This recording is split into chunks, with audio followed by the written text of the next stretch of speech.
Hello friends, hope you all are doing well. So today we will see how to fix this error which is coming in Codex these days, an error occurred while processing a request. So we will be checking it. I fixed it in the VS Code while connecting it and trying it out. So let's see the fix. And this is occurring intermittently, like it is happening sometimes only.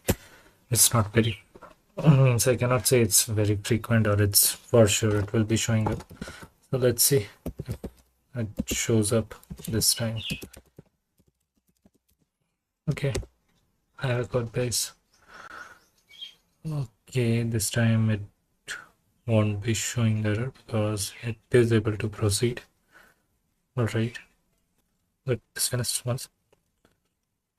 Let's try escaping and coming out, and then going back and trying it again. Okay, anyways. So it's not coming up this time, but I'll still tell you the fix if it happens to you guys, because I tried it earlier and I faced the issue. So I did some turnarounds and figured out, okay, that might be helpful for others. So instead of checking this, we'll let it finish once, then we'll come out and then give it a try and just we will hit it. So basically we just need to change the model in this and come back to the one with which we're facing the issue and it will be resolved. So it has started its work.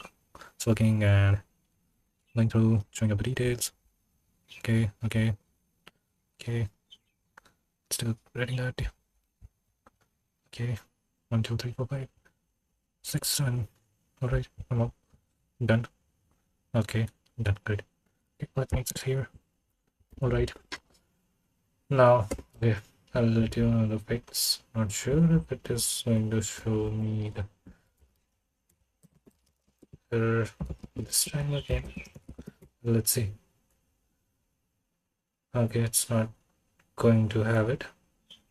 It's like, yeah, fine, what do you need? Great.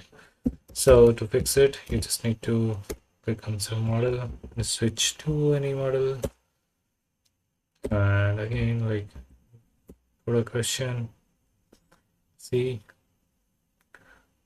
okay, again, revert back to your original model, the default one, let's say, and it will work. So exactly to tell you the error, this was the one which I faced. It's falling back from the WebSocket, stream disconnected before completion. Error occurred processing your request. So stream disconnected before completion. Okay, I think that's all for the day. Thank you. I think